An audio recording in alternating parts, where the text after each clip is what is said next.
முதல் வாசகம். இந்த கோவிலை நான் மாட்சியால் நிரப்புவேன். இறைவாக்கினர் ஆகாய் நூலிலிருந்து வாசகம். அதிகாரம் 2, இறை திருவசனங்கள் 1 முதல் 9 முடிய.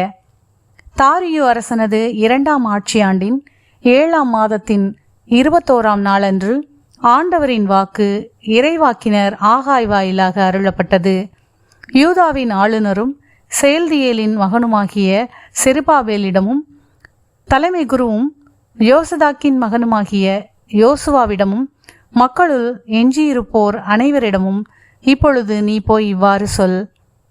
இந்த கோவிலின் முன்னைய மாட்சியை கண்டவர் எவராகிலும் உங்களிடையே இன்னும் இருக்கின்றனரா? இப்போது இது உங்களுக்கு எக்காலத்தில் தோன்றுகிறது? இது உங்கள் பார்வையில் ஒன்றுமில்லாதது போல் தோன்றுகிறது அல்லவா? ஆயினும் செருபாபேலே, மன உறுதியோடு இரு என்கிறார் ஆண்டவர்.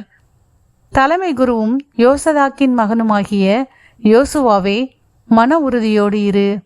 நாட்டில் உள்ள அனைத்து மக்களே, ஊக்கம் கொள்ளுங்கள், பணியை தொடருங்கள், ஏனெனில் நான் உங்களோடு இருக்கிறேன் என்கிறார் படைகளின் ஆண்டவர். நீங்கள் எகிப்தினின்று புறப்பட்டு வந்தபோது உங்களுக்கு நான் அளித்த வாக்குறுதியின்படி உங்கள் நடுவில் எனது ஆவி நிலை கொண்டிருக்கிறது. அஞ்சாதீர்கள், ஏனெனில் படைகளின் ஆண்டவர் கூறுவது இதுவே: இன்னும் சிறிது காலத்தில் நான் விண்ணுலகையும் மண்ணுலகையும் கடலையும் பாலை நிலத்தையும் நடுக்கமுறச் செய்வேன். வேற்றினத்தார் அனைவரையும் நிலை குலையச் செய்வேன். அப்போது வேற்றினத்தார் அனைவரின் விருப்பத்திற்குரியவைகளும் இங்கு வந்து சேரும். இந்த கோவிலை நான் மாட்சியால் நிரப்புவேன் என்கிறார் படைகளின் ஆண்டவர். வெள்ளி எனக்கு உரியது, பொன்னும் எனக்கு உரியது என்கிறார் படைகளின் ஆண்டவர். இந்த கோவிலின் முன்னைய மாட்சியை விட பின்னைய மாட்சி மிகுதியாயிருக்கும் என்கிறார் படைகளின் ஆண்டவர். இந்த இடத்தில் நான் நலம் நல்குவேன் என்கிறார் படைகளின் ஆண்டவர். ஆண்டவரின் அருள்வாக்கு. இறைவனுக்கு நன்றி. மதுளுரை பாடல். திருப்பாடல் 43. பல்லவி. கடவுளின் மீட்பு செயல்களுக்காக அவருக்கு நன்றி செலுத்துவேன். கடவுளின் மீட்பு செயல்களுக்காக அவருக்கு நன்றி செலுத்துவேன். கடவுளே, என் நேர்மையை நிலைநாட்டும். இறை பற்றில்லா இனத்தோடு என் வழக்குக்காக வாதிடும். வஞ்சகமும் கொடுமையும் நிறைந்த மனிதர் கையினின்று என்னை விடுவித்தருளும். கடவுளின் மீட்பு செயல்களுக்காக அவருக்கு நன்றி செலுத்துவேன். கடவுளே, நீரே என் ஆற்றல். ஏன் என்னை ஒதுக்கி தள்ளிவிட்டீர்? எதிரியால் ஒடுக்கப்பட்டு நான் ஏன் துயருடன் நடமாட வேண்டும்?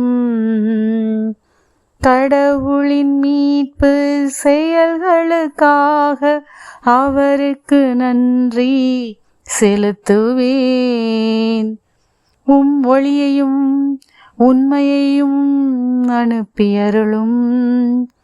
அவை என்னை வழி நடத்தி உமது திருமலைக்கும் உமது உறைவிடத்திற்கும் கொண்டு போய் சேர்க்கும். கடவுளின் மீட்பு செயல்களுக்காக அவருக்கு நன்றி செலுத்துவேன். அப்பொழுது நான் கடவுளின் பீடம் செல்வேன். என் மன மகிழ்ச்சியாகிய இறைவனிடம் செல்வேன்.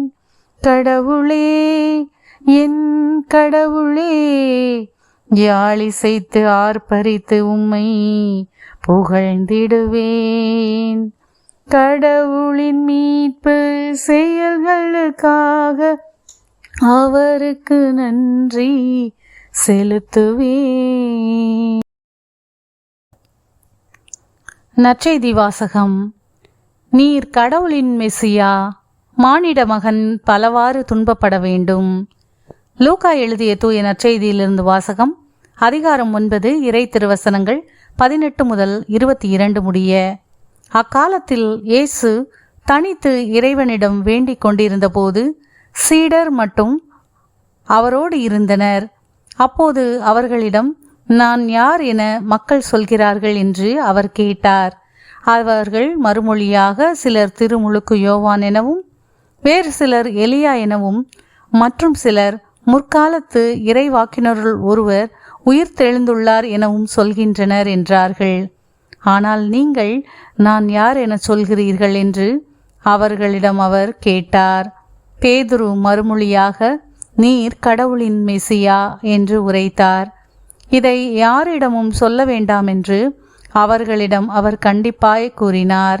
மேலும் இயேசு மானிட மகன் பலவாறு துன்பப்படவும், மூப்பர்கள், தலைமை குருக்கள், மறைநூல் அறிஞர் ஆகியோரால் உதறி தள்ளப்பட்டு கொலை செய்யப்படவும் 3ஆம் நாளில் உயிருடன் எழுப்பப்படவும் வேண்டும் என்று சொன்னார். ஆண்டவரின் அருள்வாக்கு. கிறிஸ்துவே உமக்கு புகழ்.